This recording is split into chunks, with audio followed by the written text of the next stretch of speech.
Hi everyone, welcome to prism. This is Manvi Goyal and आज आपकी ये फर्स्ट क्लास है। आज ये जो हमारा चैनल है प्रिज्म, इसमें हम लोग जो है वो सॉल्व करेंगे बैंकिंग के क्वेश्चंस को, बैंकिंग की मतलब रीजनिंग को मेनली।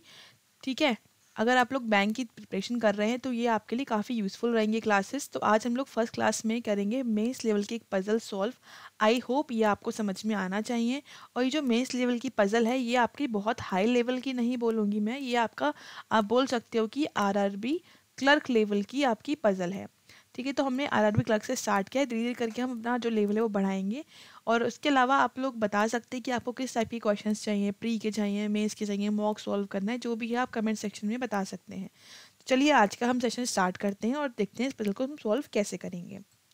तो हमने देखा फर्स्ट क्वेश्चन में आपसे बोला जा रहा है कि भाई ये जो एक पर्सन है आपका, वो क्या है, वो आपका डिफरेंट वेकेशंस पर जाता है। आपको नाम दे रखे हैं कि वो कौन कौन से वेकेशंस पर जाता है घूमने के लिए, और ईयर्स आपको गिवन है, इन ईयर्स में जाता है वो। ठीक है, और 3 महीने हैं हर ईयर के। जैसे ये आपका 18 दे रखा है, 19 दे रखा है, 20 दे रखा है, तो 18 में 3 महीने गया, 19 में 3 महीने गया, 3 महीने यहाँ पर, तो ये 9 महीने हो गए टोटल इसके पास। ये अप्रैल अगस्त दिसंबर आपको यहाँ बता दिया। अब ऑर्डर आपको लगाना है। ठीक है, मतलब बेसिक बात आप समझ गए क्या करना है। मेन बात क्या है आपको पजल में ये समझना कि करना क्या है और कैसे आपको सॉल्व करना है, वो आपको नेक्स्ट पैरा में दे रखा होता है। तो करना क्या है वो समझ में आ गया है।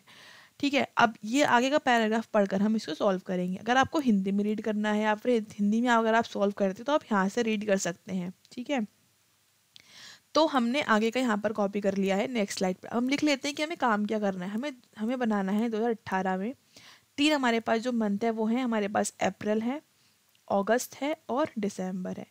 ऐसे ही सेम हमारे पास नेक्स्ट ईयर है 2019 का, इसमें हमारे पास अप्रैल है, अगस्त है और दिसंबर है। ठीक है, फिर नेक्स्ट हमारे पास है 2020 का साल, उसमें भी 3 महीने हैं, अप्रैल और अगस्त और दिसंबर। ठीक है, तो ये आपको इन मंथ्स में ये जो आपको इस नाम दे रखे हैं ना कंट्री के, वो आपको इसमें सेट करने हैं, बस आपका यही काम है। और मैंने इसके आगे आपको क्वेश्चंस नहीं दिए हैं अभी आज की क्लास में। वैसे क्या होता है ना, पेपर में आपके पास क्वेश्चंस आते हैं जो कि आप टिक करोगे। अब अगर देखो क्लर्क का पेपर होगा तो आपको 5 क्वेश्चंस मिल जाएंगे, लेकिन अगर ये पीओ में आता है तो आपको 3 ही क्वेश्चन मिलेंगे। ठीक है, अच्छा पॉसिबिलिटी बनेगी प्रोबेबली, तो मैंने एक स्पेस बना लिया है इसलिए। अब हम पढ़ेंगे ध्यान से और लिखते जाएंगे क्या हमसे बोल रहे हैं। ये समझ में आया किस तरह से बनाना था। ठीक है, अब देखो the person visits London in an odd numbered year. Odd number year का मतलब हो गया 2019 में जाता है। जो लंदन है वो 2019 में होगा। ठीक है, और क्योंकि ये तो आपका देखो इवन है ना, यही ऑड है बस आपका। लंदन आपको बता रहे हैं वो 2019 में होना है लंदन। अब इन 3 महीनों में लंदन कहीं भी आएगा, आप समझ रहे हो। आपका ये कैंसिल है, ये कैंसिल है, बस इन तीनों में कहीं भी आ सकता है लंदन। एंड लंदन जो है and immediately before the Maldives. और जो लंदन है आपका, ठीक है, पहली बात तो वो 2019 में आना है। और जो ये क्या है लंदन, वो जस्ट पहले है किसके, मालदीव्स के। तो मैंने इसको यहाँ पर इस तरह से लिख लिया, जस्ट पहले एरो लगा दिया। ठीक है, अब कह रहा है ही visits only 3 places between Maldives and Arizona. Arizona जो है वो अप्रैल में नहीं है। अब जो मालदीव्स आपने लिखा वो 3 की गैप पर एरिजोना है। अब जो गैप है वो ऊपर भी हो सकता है, नीचे भी हो सकता है, लेकिन अप्रैल के मंथ में नहीं आना चाहिए। तो मालदीव्स और 1 2 3 गैप मैंने लिख लिया यहाँ पर एरिजोना। और जो एरिजोना है वो आपका अप्रैल में नहीं होगा, ये मैंने इसको नीचे यहाँ पर लिख लिया है। अगर मैं इसको सेट करूँ यहाँ पर, तो फर्स्ट केस में मैं सेट ऑब्वियसली यहाँ पर लंदन करूँगी, है ना, क्योंकि 19 में आना है लंदन। लंदन के जस्ट बाद में मुझे मालदीव्स चाहिए, तो मैंने मालदीव्स को यहाँ लिख लिया। ठीक है, अब जो मालदीव्स है उसमें यहाँ पर आपसे कह रहे हैं कि मालदीव्स के 3 गैप पर एरिजोना है, तो 1 2 3 यहाँ पर एरिजोना आ जाएगा। 1 2 3 ऊपर देखो अप्रैल आ रहा है, तो अप्रैल में नहीं आना है, तो इसलिए आप एरिजोना यहाँ पर ले लोगे। तो ये आपका बन गया फर्स्ट केस, इसे हम बोलेंगे फर्स्ट केस। ठीक है, अब दूसरा केस ये हो सकता है कि लंदन जो है वो अगस्त में आए और मालदीव्स इसके नीचे आ जाए। अब नीचे तो जगह ही नहीं है, 3 के बाद जगह ही नहीं है, 3 आपको गैप लेना ही है। तो 1 2 3 आप जो है वो यहाँ पर ले लोगे एरिजोना। देखो अप्रैल में भी नहीं आ रहा है। ठीक है, अब ये हो गया आपका। अब आपका लंदन कहाँ पर आएगा, फिर यहाँ पर। लास्ट केस यही है। अब मालदीव्स आपका यहाँ पर आया। ठीक है। और 1 2 3 गैप पर आपने एरिज़ोना, नीचे जगह ही नहीं थी, लोगे कहाँ पर, तो आपने एरिज़ोना ले लिया। मतलब आपने जो ये बात अभी तक पढ़ी यहाँ तक की, वो ये सब बातें आपने 3 केसेस में यहाँ पर सेट कर दी। तो ये 3 केस यहाँ पर आपके बन गए हैं। ठीक है। फिर कह रहे हैं the number of places before Arizona, जितने भी एरिज़ोना से पहले हैं, है ना, जितने भी क्या है इससे पहले है, वो एक ज़्यादा है, वन मोर देन जो टर्की के बाद हुआ है। तो टर्की के बाद जो भी हुआ है वो क्या है, इसमें एक ज़्यादा है, राइट। अब एरिज़ोना से पहले आप काउंट करोगे तो यहाँ पर आपके 1 2 3 4 5 6 7 8 प्लेसेस हैं। अब 8 यहाँ कब आएगा, जब यहाँ 7 होगा तभी तो +1 करोगे। टर्की के बाद कितने हो जाएंगे, 7, तो 1 2 3 4 5 6 7, तो टर्की जो है वो आपका यहाँ पर सेट हो गया। यहाँ पर क्या है, इससे पहले केवल एक ही है, क्या है इससे पहले एक ही आपका आ रहा है, राइट। तो एक यहाँ पे कब आएगा, जब ये 0 होगा टर्की के बाद, तो टर्की फिर आपका यहाँ पर सेट हो गया। यहाँ पे कितना आ रहे हैं, 2 आ रहे हैं, इसके बाद 2 कब आएंगे, तो टर्की के बाद 1 होगा, टर्की आपका फिर यहाँ पे सेट हो गया। ठीक है।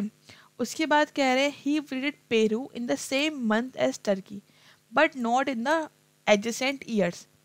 टर्की वाला सेम मंथ पेरू का है, लेकिन एडजेसेंट ईयर नहीं है। इसका मतलब ये है कि साथ वाला ईयर नहीं है। जैसे देखो टर्की आपका 18 में है तो 19 में नहीं आएगा पेरू, लेकिन सेम मंथ आएगा। मंथ अगस्त है तो आप अगस्त यहाँ पे ले लो, तो पेरू आपका यहाँ पर हो गया। टर्की दिसंबर में है तो यहाँ तो वैसे भी जगह नहीं है, तो जो पेरू है वो आपका ये हो जाएगा। टर्की अगस्त में है, सेम एडजेसेंट में नहीं होना है, तो ऊपर आपका इस यहाँ पर आपका पेरू आ गया। ठीक है, तो ये आपका सेट हो गया। Number of places between Peru and London, जितने पेरू और लंदन में प्लेसेस हैं उतने ही the same number of places between Turkey and island. ठीक है, तो पेरू और लंदन यहाँ पे कितने थे, 1 2 3 3 प्लेसेस हैं, उतने ही आपको टर्की और आइलैंड में, तो 1 2 3 आइलैंड जो है वो आपका यहाँ पर आ गया। यहाँ पे देखो पेरू और लंदन में एक ही है, तो टर्की और आइलैंड आपका एक प्लेस पर आ गया भाई। ठीक है, यहाँ पर आपका पेरू और लंदन में 1 2 3 3 है, तो 1 2 3 यहाँ पर आपका क्या आ गया, आइलैंड आ गया। ठीक है, उसके बाद क्या कह रहे हैं, he visited more than 3 places between island and Thailand. 3 से ज़्यादा मतलब कम से कम 4 आपको लेने ही पड़ेंगे। 1 2 3 4 यहीं पर आ सकता है आपका थाईलैंड। ठीक है, यहाँ पे लंदन ये रहा, नहीं आइलैंड लेना है, तो 1 2 3 4 थाईलैंड आप यहीं पर ले लो फिर। ठीक है, यहाँ पर आइलैंड ये है, 1 2 ऊपर तो हो नहीं पाएगा, तो थाईलैंड जो है वो आपका लास्ट में आ जाएगा। फिर ये भी सेट हो गया। फिर कह रहे हैं he visited Rome in the month having 31 days. अब अप्रैल में होते हैं आपके 30 डेज, अगस्त में 31 और दिसंबर 31, मतलब रोम जो होगा वो अगस्त या फिर दिसंबर में होगा। अब अगर मैं फर्स्ट केस की बात करूँ तो यहाँ पर दिसंबर ही है और अप्रैल बचा हुआ है, तो ऑब्वियसली फिर ये रोम आपको दिसंबर लेना पड़ेगा। इसमें अप्रैल बचा अगस्त, तो ऑब्वियसली आप अगस्त में ही लोगे। इसमें अगस्त बचा अप्रैल, तो ऑब्वियसली आप अगस्त में ही लोगे, तो 31 में आपको लेना था। अब लास्ट आपका बचा हुआ है पेरिस। अब कह रहे हैं he visited Paris in the month having 30 days. ठीक है भाई, तो ये ऑब्वियसली आपका पेरिस 30 में ही बचा हुआ है। अभी तक आप देख रहे हो आपका कोई भी केस कैंसिल नहीं हुआ है, सारे आप फिल कर रहे हो। फिर कह रहे हैं but neither in the leap year. Leap year कौन सा है इसमें से, आपको मालूम है 2020 आपका लीप ईयर है और पेरिस को 2020 में आ गया। ये वाला केस गलत हो गया भाई, फिर आपका है ना, ये वाला केस आपका गलत है। Nor after the Arizona, Arizona के बाद भी नहीं है। देखो एरिजोना के बाद यहाँ पर पेरिस आ रहा है, देखो बाद में आ रहा है आफ्टर, ये भी गलत हो गया। यहाँ पर एरिजोना से पहले आ रहा है, देखो पहले आ रहा है एरिजोना से पहले, और 18 में है जो कि लीप ईयर भी नहीं है। मतलब केस 3 यहाँ पर बिल्कुल सही है। तो आपको केस 3 के हिसाब से इसमें आंसर स्टिक करने हैं। आई थिंक ये समझ में आपको आ गया होगा। तो इस तरह से आपको सॉल्व करना रहता है क्वेश्चन को, मतलब आपको पहले समझना है क्वेश्चन में करना क्या है ना। फिर आपको ये समझना है क्वेश्चन में कि हमें सॉल्व जो हमें पूछा गया है वो हम किस तरह से करेंगे। ठीक है, तो आपको अब पेपर में इसके बाद क्वेश्चंस भी दे रखे होंगे जो आपसे बस ये पूछेगा कि पेरिस के बाद कितने लोग हैं या फिर इनके बीच में कितने लोग हैं, इस तरह से। क्योंकि मैं आपको नेक्स्ट क्लास में समझा दूंगी किस तरह से क्वेश्चंस आते हैं। इसमें बस मैंने आपको सॉल्व करके बताया है। ठीक है, आई थिंक आपको समझ में आया होगा। तो मिलते हैं आपसे फिर नेक्स्ट सेशन में। Thank you so much for watching.